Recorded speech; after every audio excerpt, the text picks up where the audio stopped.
realized that in June of 1963, President John F. Kennedy issued an executive order that dipped into the silver reserves and was taking steps to curtail the power of the Federal Reserve System. In fact, issued $4.6 billion in United States notes. I have several of those in my files, and they have red ink on them, and it doesn't say Federal Reserve notes, it says United States notes. Now, what's the difference? We don't have to pay interest to the international bankers on United States notes. Now, grab this, he became the second president in U.S. history to issue interest-free money. The first being Abraham Lincoln, who issued greenbacks to finance the war between the states. And folks, I don't think it's just sheer coincidence that those two both got shot in the head in public.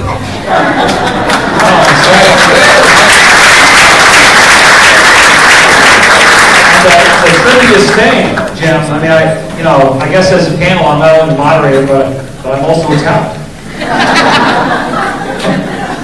Look at my hair.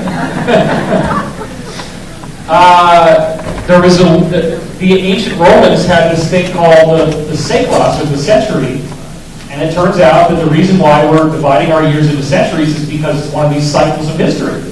And in my book, I show that there's this astonishing connection between Lincoln and Kennedy, and I mentioned that, and I mentioned the fact that when Kennedy halted the sales of silver from the U.S. Treasury, when he cut the stopped the flow, the timing between that and when Lincoln issued greenbacks in the 100-year cycle is only off by a couple months.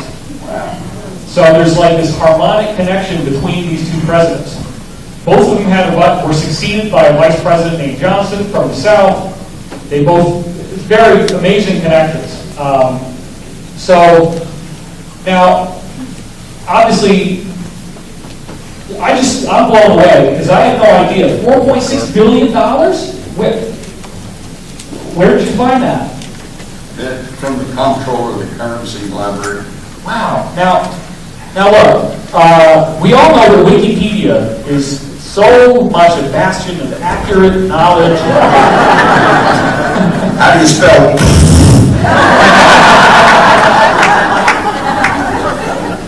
Wikipedia doesn't name you, but they talk about authors, right? Always in quotation marks. And they say, oh, this is disinformation.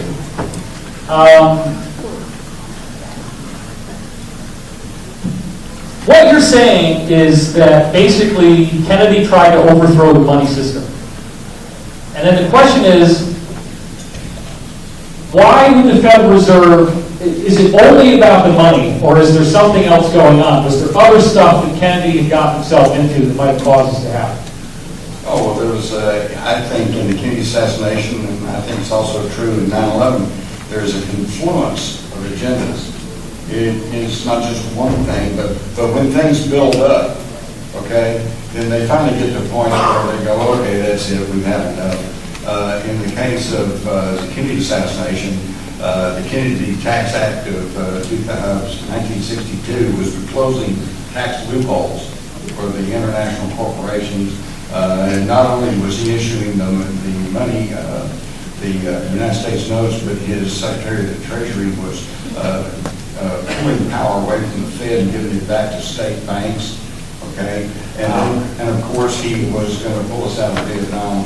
If he had not totally withdrawn from Vietnam, I am totally convinced he would have never allowed the introduction of ground combat troops in Vietnam. In other words, no Vietnam War as we knew it.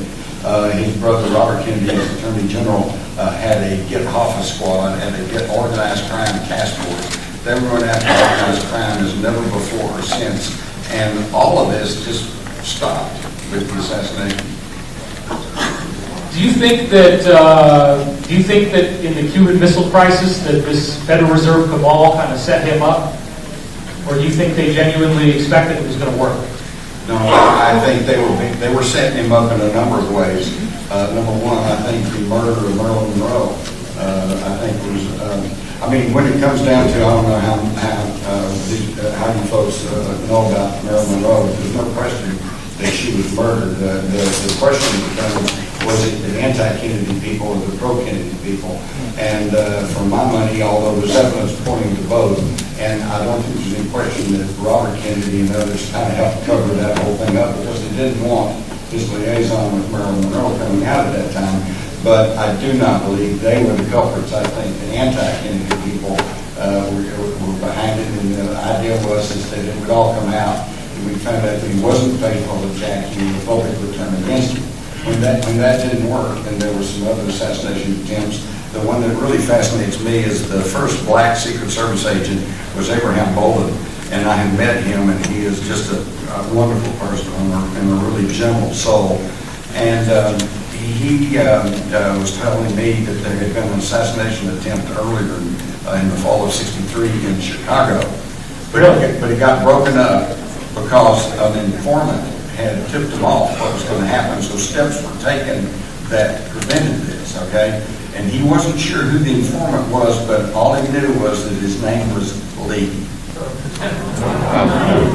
So I think Oswald was, actually, what his mother always told me was that he was working for the United States government. I think he started off his Office of Naval Intelligence, passed along to the CIA, and ended up working as FBI informant, S-172, and really thought he was trying to protect the president and trying to infiltrate the plot and reveal it. And I don't think he understood until it was too late that he was being set up as the past, as he himself. Now, do you believe that this cabal, this Federal Reserve cabal, or whoever's behind it, do you believe that they have knowledge about the extraterrestrial phenomena? And if so, what leads you to believe that they do? The extraterrestrial? Yeah, the UFO phenomena. Yeah. Well, okay, when you hear my lecture, and then particularly if you come to the workshop, what I have done, there's so much good work done by so many other people. Michael Primo, #1, right up there as far as the forbidden archaeology goes, Zacharias translations and interpretations. I could go down a whole list of people. But what I've done, I think that I don't think it's been done before, is to connect two heretofore thought to be separate issues, which is the ancient astronauts on the one hand, and then the New World Order on the other. Okay, you got people headed up by like Alex Jones who say, there's these people trying to run the world, okay, and they're evil, and they're David Icke, and okay, wow, well, we know that. And then we've got, of course, the people who argue the ancient astronaut thesis. And so I was wondering, can you connect the two? And I think you're going to find out you can. Awesome. Let's go to my exclusive interview with investigative reporter Jim Mars. The head librarian of the comptroller of the currency. And that's when I was told that, they got this executive order that included issuing the money. There's no question. I've got the $5 bills ready. There's no question they issued the money. The question is, was he really after the Fed and blah, blah, blah. And I was told yes, and I was given the orders and everything else. After Crossfire came out and that got to be an issue, and all of a sudden there's people all over the place on the internet and everything else saying, no, that's misinformation. He didn't understand what was going on. So I, like an idiot, I had written down notes, but I hadn't asked for copies of documents or anything else. I called back up. I tried to contact the same guy I talked to, who was the librarian of the comptroller of the currency. And oops, he's not there anymore. And oops, the person I talked to said, well, no, and all of a sudden, all this documentation that I've been told, all of a sudden it was gone. They were whitewashing, they were scrubbing stuff. Yeah, so you can't take anything. And unfortunately, especially in the Kennedy assassination, it's wild because on the one hand, you got the people who've studied it and they realize you can't trust the government. But on the other hand, you got everybody else who argues, well, this government document that says this, or this government announcement says this, as if they can't lie. Do you believe that one of the most ancient occult societies, that being the Brotherhood of the Snake, do you think they're the ones that are in charge of the New World Order? Well, the These thing is, that's an old thing, and we're not real sure who all that was, and how much of that was just old legend and all like that. So, same thing with the Illuminati. Was there Illuminati? Sure there was, but is that still in existence, and are they trying to run everything? That would be hard to come up there. So, Decipher. yeah, so I wouldn't get locked into this idea, but it's the Illuminati. Just one more question to ask you. Nixon's role in the Kennedy assassination, he was obviously involved with Operation 40, right, as vice president. Tell us a little bit about that, please. Well, that all goes back into Operation Mongoose and the secret war against Castro. Okay, and I think when it came time and they decided, I think the real problem's in the White House, then they turned to the same apparatus that they had been using secretly to wage war against Castro, to include assassination. Wow. And they simply hit teams to Dallas. You see this all coming out with the Latin nations now starting to admit. Did you see where Paraguay now has legalized marijuana? Yeah. They're beginning to balk now. That's right. Anyway, Mr. Mars, I don't want to take up more of your time. I know you're so Thank busy. you. Thank you so I'll much. be around.